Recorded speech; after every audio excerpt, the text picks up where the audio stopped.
두 번째 키워드는 22번째 부동산 대책입니다.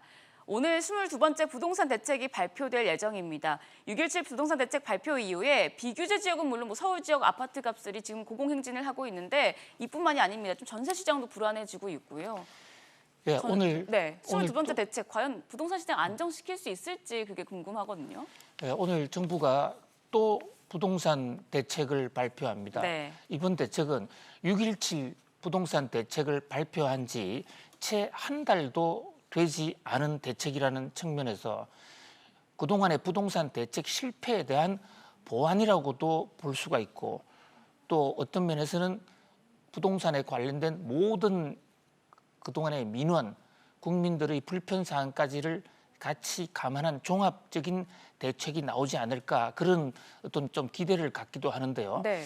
일주일 전에 문재인 대통령이 김현미 장관을 청와대로 초취해서 청와대로 불러서 4가지 지침을 준 적이 있어요. 네, 어떤 지침인가요? 부동산 관련해서. 자, 첫 번째, 공급을 확대하라. 공급 확대는 그동안 문재인 정부가 해오지 않던 새로운 길입니다. 어쨌든 공급 확대하라. 그다음에 두 번째, 실수요자나 서민들 거주를 지원하라. 6.17 대책으로 실수요자나 중산층들이 피해를 받았다는 그런 지적에 따른 것으로 보여요. 네. 그다음에 세 번째, 다주택자 주택 보유 부담을 강화하라. 그다음에 네 번째는 집값 불안이 계속되면 그 집값을 잡기 위한 추가 대책을 세우라. 이 4가지 정책인데 오늘 지금 결론이 나와 봐야 알겠습니다만, 정부가 대책을 확정적으로 발표해봐야 알겠습니다만, 그중에서도 가장 지금 방점이 찍히고 있는 것은 이번 대책은 일단은 다주택자의 부담을 늘리는 방향으로. 네, 박사님, 그러면은 다주택자들의 투기 수요를 막겠다는 부분이겠죠? 다주택자들에게 그 다주택 주택을 보유하는 데 따른 고통을 주겠다. 그래서 다주택자가 그 고통을 감내하지 못해서 그 집을 팔아라. 이런 것을 유도하겠다라는 것으로 보여요. 네. 그래서 다주택자한테 고통을 주는 방법으로는 여러 가지가 있습니다만, 그중에서도 가장 주목을 지금 끌고 있는 것은 역시 종부세입니다. 네. 종합부동산세죠. 이게 노무현 정부 때 처음으로 만든 것이죠. 이 종합부동산세는 부동산가 일정 이상의 부동산을 갖고 있는 사람을 대상으로 세금을 매기는 건데, 오늘 아침까지 현재 나오는 그 대책에 따르면 종부세 실효세율을 6%로 올린다는 그런 지금 설이 상당히 유력하게 나오고 있어요. 예. 지금 현재 우리 종부세는 3.2%입니다. 그렇다면 2배로 올린다. 그러면 세금이 현재 나오는 것에 2배 정도 나오겠죠. 거기다가 특히 부동산 숫자가 많을수록, 또는 부동산 가격이 높은 부동산을 보유하고 있을수록 그 폭은, 세금 부담 폭은 더 커질 것 같습니다. 자, 그런데 종부세를 이래 높이는 것은 결국은 팔기 위해서 유도하기라고 하는 것인데, 문제는 과연 종부세를 높인다고 해서 팔까 하는 대목이 이번 정책의 성패를 좌우한다고 볼 수가 있겠어요. 네. 자, 이게 우선 현재로 세금이라는 게 경제학적으로 놓고 보면, 세금을 올리면 그 세금은 전가가 됩니다. 그래서 세금, 그 부동산을 보유하거나 파는 사람의 부담이 떨어진다기보다는 시장으로 전가되는 비중이 더 크다.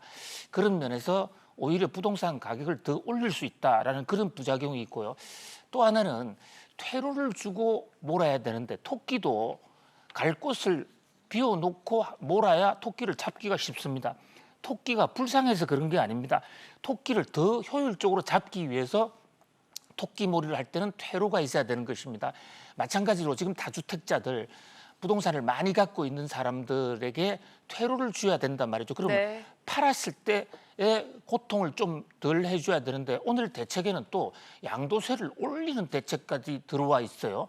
양도세도 올리고 보유세도 올리는 것은 국민 징벌적 효과는 있지만 부동산 가격 안정에는 별로 도움이 되지 않을 수도 있다. 그런 면에서 어떤 찬반 논쟁이 굉장히 뜨거운데요. 네. 아무튼 오늘 정부가 발표할 이 22번째 대책, 이번만은 후폭풍 없이 부동산 가격도 안정시키고, 특히 중요한 것은 국민들의, 중산층 대중 국민들의 주거 복지 안정입니다. 그 복지를 어떻게 정복시키는가에 초점이 맞추어졌으면 합니다. 네, 계속해서 세 번째 키워드 보도록 하겠습니다. 세 번째 키워드 제4기 신도시입니다. 박사님, 저희가 아까 본 문재인 대통령의 4가지 지침 중에 주택 공급 확대 방안도 있었는데 이와 관련해서 지금 관련 부처가 4기 신도시를 검토 중이라는 소식도 올라와 있어요. 그렇습니다. 지금 지적해 주신 대로 문재인 대통령이 지난주에 김현미 장관한테 지적한 4가지 사항 중에 첫 번째로 공급을 좀 확대하라라는 얘기였습니다. 네. 땅을 샅샅이 뒤져서 발굴해서라도 주택 공급안을 마련하라. 저 문재인 대통령의 지시는 현재 상황을 가장 직시한 아주 현명한 그 지시로 보여져요. 그런데 문제는 지금 과연 우리나라에 주택을 지을 땅이 있느냐, 부지 또는 대지가 있느냐 하는 점입니다. 특히 서울에 지금 집중적으로 부동산 가격이 올라가고 있는데 네. 서울 내에 집 지을 땅이 있느냐 하는 대목이죠. 그 대목에 대해서 이제 정부에서는 4기 신도시로 서울 근방에 서울 근교에 새롭게 주택 택지 단지를 만들겠다 하는 이런 안이 지금 거론이 지금 되고 있는데요. 현재 지금 3기 신도시도 아직 토지 보상도 완전히 끝나지 않았지 않습니까? 네. 근데 신도시를 만들었을 때 가장 큰 문제는 교통 문제입니다. 교통 대책이 없는 신도시를 만들었을 때 교통 대란을 야기하게 되고 그것은 결국 부동산 가격의 재상승으로 야기될 수 있다 하는 문제, 또 주변 지역 사람들의 경제적 피해, 집값이 떨어지는 문제, 지금 3기 신도시 때도 그런 문제가 있었죠. 또 하나는 토지 보상금인데요. 지금 3기 신도시 토지 보상금이 약 50조 가량이 이번 하반기에 나오는 그런 나올 계획으로 있다는 것이 또 하나의 부동산 가격 상승 요인이고, 또 토지 보상비 부당 지급, 이 부당 지급 잘못 지급돼서 줄줄 토지 보상금이 새고 있다라는 지금 보고도 나오고 있어요. 네.